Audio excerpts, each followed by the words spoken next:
तो मेरे प्रिय छात्रों, आज के क्लास में मैं तुम्हें पढ़ाने जा रहा हूँ संस्कृत 10वीं क्लास का अंतिम चैप्टर कर्णथ से दानवीरता।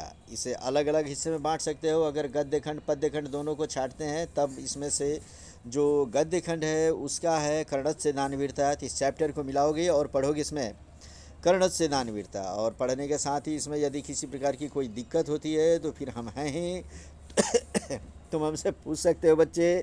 नंबर तुम्हारे पास में है या तुम आकर यहाँ समझ सकते हो। लेकिन बोर्ड के एग्ज़ाम में कोशिश करो कि टॉप से टॉप नंबर का क्वेश्चन लाओ। इससे कोई क्वेश्चन तुम्हारा छूटना नहीं चाहिए। कर्णथ से दानवीरता का पार्ट जो है इसमें पूछिएगा कि किस विषय के बारे में कर्णथ से दानवीरता के बारे में बताया गया है। तो हम इसमें लिखेंगे कि इंद्र द्वारा छल से कर्ण से कवच कुंडल मांगा जाना। ये महाभारत की घटना है बच्चों।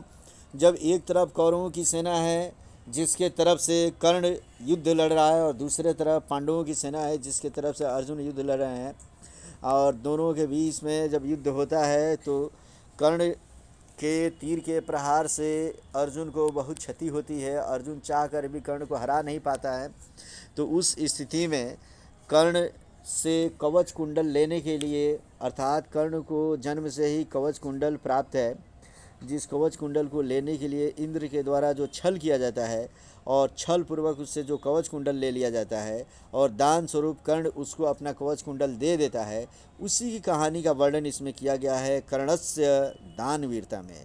तो कर्णस्य दानवीरता हम पढ़ते जाएंगे और इसी के साथ साथ महाभारत की कुछ कहानी भी जानते चलेंगे बच्चे। इसको पढ़ने से शिक्षा क्या मिलेगी? तो दानी कभी भी दान देने से इनकार नहीं करते, भले ही प्राण चले जाए। दुनिया का कोई भी दानी व्यक्ति क्यों ना हो, वह दान देने से कभी इनकार नहीं करता है, और उसके प्राण भी चले जाएं फिर भी वह व्यक्ति दान देने से पीछे नहीं हटता है। तो उसी को पढ़ रहे हैं हम लोग। इसमें से पात्र है, इसमें से कौन कौन पात्र है? तो लिखेंगे कर्ण जो कुंती का पुत्र है तथा अंग देश का राजा है। काफ़ी इंपॉर्टेंट, स्टार लगाओ। तुम्हारे बोर्ड के एग्जाम में ये क्वेश्चन पूछने जा रहा है कि कर्ण किस देश का राजा था। कर्ण कस्मी दशस्य राजा आसित। तो तुम लिखोगे अंग देशस्य, अंग देश का। हिंदी में भी अगर समझ के रखे हो तो तुम संस्कृत का ऑब्जेक्टिव क्वेश्चन आसानी से टिक मार सकते हो। तो अंग देश निश्चित रूप से याद रखोगे कि कर्ण जो है वह कौरवों के जो प्रतिनिधि मंडल के जो मुख्य व्यक्ति हैं दुर्योधन, वह दुर्योधन अपने मित्र कर्ण को अंग देश का राजा बना रखा है। और इंद्र है ब्राह्मण वेशधारी शक्र, अर्थात इंद्र जो है छल पूर्वक कर्ण से कवच कुंडल मांगने जब जाते हैं तो ब्राह्मण का वेश धारण करते हैं, और उसी को ब्राह्मण वेशधारी शक्र के रूप में इसमें बताया गया है। व्याख्या अब हम इसमें पढ़ रहे हैं इस पूरे लेसन की, कर्णथ से दानवीरता। पूरे कर्णथ से दानवीरता की व्याख्या पढ़ने के पहले जान लोगे बच्चे कि महाभारत की ये कहानी है क्या। तो पढ़ेंगे इसमें। कहता है कर्ण सूर्यपुत्र है जो पांडु की पत्नी कुंती से शादी के पूर्व ही जन्म लेने के कारण कुंती उन्हें पानी में बहा देती है, जिसे एक सूत पालता है और उसका नाम सूतपुत पड़ जाता है। कर्ण को सूर्य के द्वारा जन्म से ही कवच और कुंडल प्राप्त है जो कर्ण को अजेय बनाकर रखता है। कुंडल कवच के रहते कोई कर्ण को मार नहीं सकता है। इस पैराग्राफ को समझने के लिए तुम्हें महाभारत समझना होगा बच्चे। मैं जो स्टेटमेंट बोल रहा हूँ उस स्टेटमेंट पे ध्यान दो। महाभारत की कहानी में कुंती जब उसकी शादी नहीं हुई है उसी समय उसको पता चलता है कि उसको एक वरदान प्राप्त है कि वो जिस भगवान को चाहे उस भगवान को खुश करके, मैंने उनको बुलाकर उनसे जो चाहे मांग सकती है। ये बातें कुंती को पता चलता है सहेलियों के द्वारा। तो कुंती को लगता है कि ऐसे कैसे संभव है, उसे मजाक लगता है। तो अपने छत पे जाती है और झरोखे पे जाकर वहाँ कहती है, हे सूर्य मुझे एक पुत्र दे दीजिए।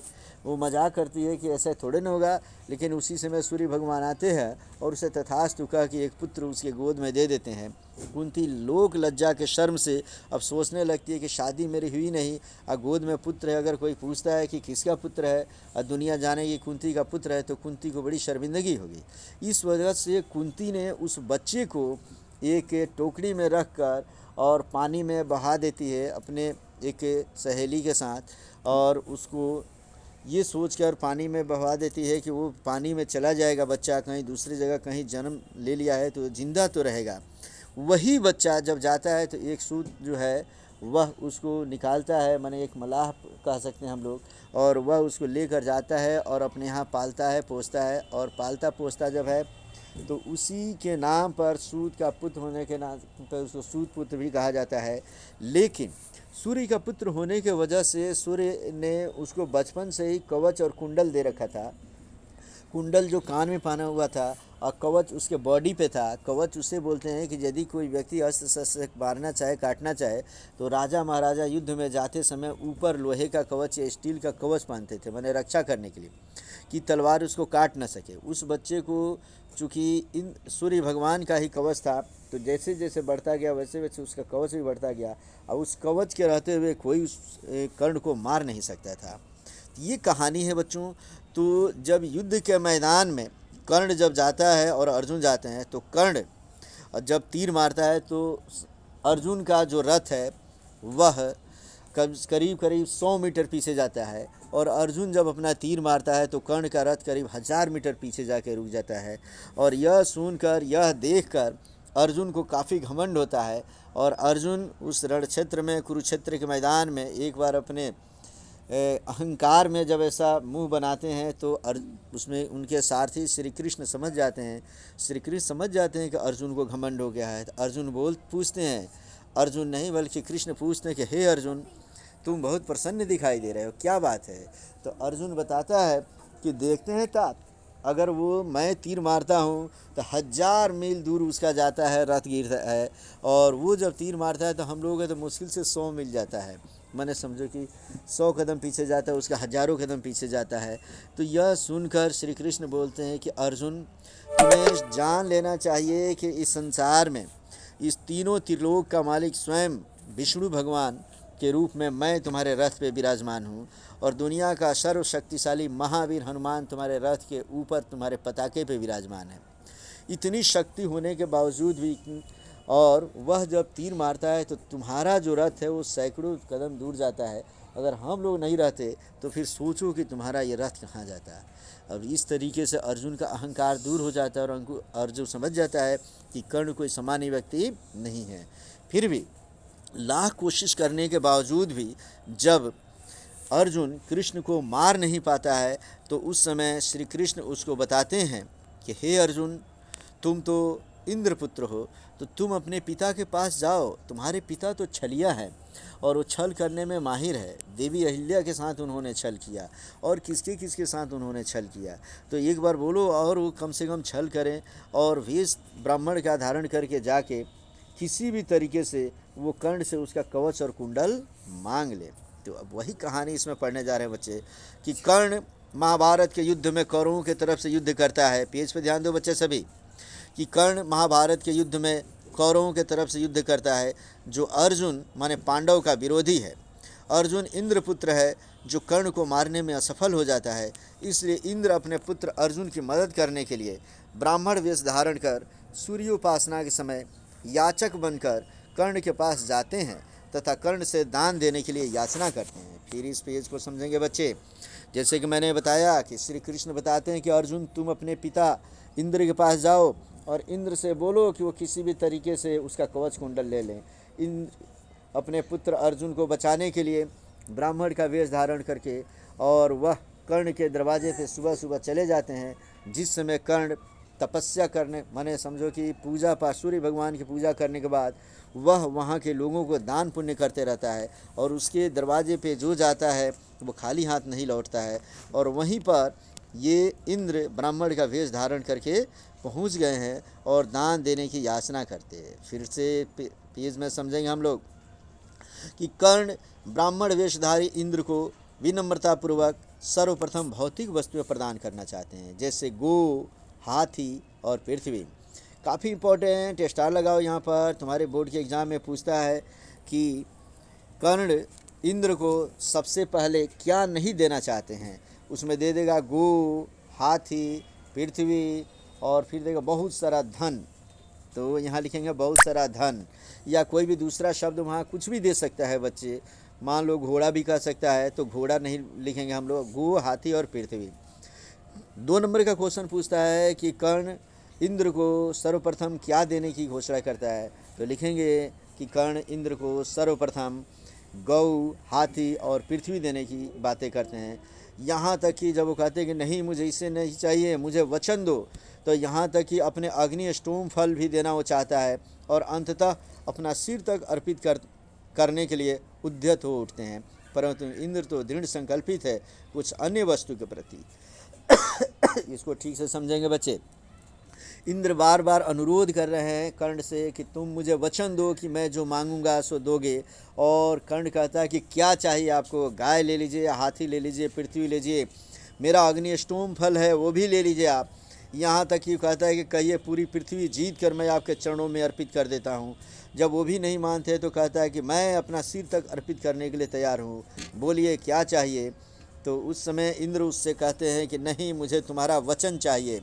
कहते हैं कि इस कर्ण सूर्य उपासना के समय याचक को निराश नहीं लौटाता है। इंद्र इसका लाभ उठाकर दान में कवच कुंडल मांग लेते हैं। सब कुछ जानते हुए भी इंद्र को कर्ण अपना कवच कुंडल दे देता है। इतना बड़ा दान कर्ण को संपूर्ण ब्रह्मांड का दानवीर सिद्ध करता है। अब इस टॉपिक को भी ठीक से समझेंगे बच्चे।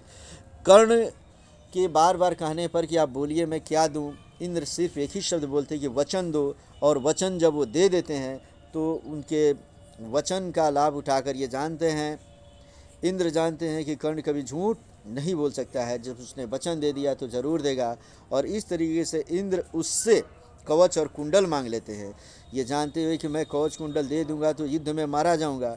फिर भी चूंकि कर्ण अपना वचन दे चुका है और वो दानवीर है और दानवीर अपने कर्म से कभी पीछे नहीं हटते हैं, तो इस तरीके से वह उन्हें अपना कवच और कुंडल भी दे देता है। और इस तरीके से कवच कुंडल देने के बाद से वो कहता है कि हे इंद्र, मैंने तो आपको अपना कवच और कुंडल दे दिया, लेकिन आप कम से कम मुझे दीर्घायु होने का आशीर्वाद तो दे दीजिए। इंद्र नहीं बल्कि हे ब्राह्मण कहते हैं। वो पहचान नहीं पाता है, इतना ज़रूर अंदर से जानता है कि ये कोई सामान्य ब्राह्मण नहीं है, फिर भी वो वचनबद्ध है, तो वो बात को फेरना नहीं चाहते हैं। कर्ण के बार बार कहने पर, दीर्घायु होने का आशीर्वाद मांगने पर भी इंद्र अपने पुत्र मोह में, ये देखेंगे यहाँ पे, इस पेज को समझेंगे, पुत्र प्रेम में इंद्र अपने कर्म पद से वंचित हो जाते हैं तथा कर्ण को दीर्घायु होने का आशीर्वाद तक नहीं देते हैं, क्योंकि इससे उनका पुत्र अर्जुन संकट में पड़ सकता है। अर्थात परीक्षा में पूछेगा कि कर्ण द्वारा दीर्घायु होने का आशीर्वाद मांगने पर भी इंद्र ने उसे दीर्घायु होने का आशीर्वाद क्यों नहीं दिया। तो इस पैराग्राफ को लिखेंगे कि जिस काम के लिए इंद्र कर्ण के पास गए हैं उसका मुख्य काम यही है कि कर्ण की मृत्यु कैसे हो। वो जानते हैं कि यदि मैंने उसको दीर्घायु होने का आशीर्वाद दे दिया तो उसकी आयु काफ़ी लंबी हो जाएगी, वो जल्दी मरेगा नहीं, और उसकी मृत्यु के लिए ही तो वो उसका कवच और कुंडल ले रहे थे, इसलिए उन्होंने दीर्घायु होने का आशीर्वाद नहीं दिया।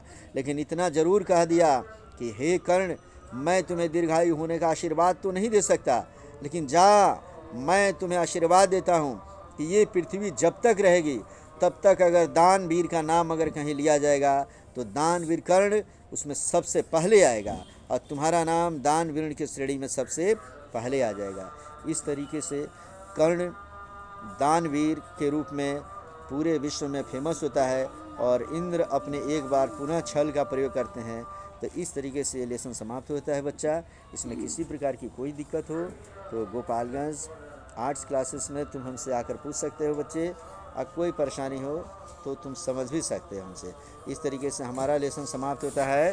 कर्णस्य दान वीरता, इसमें जो दिक्कत हो मुझसे पूछो।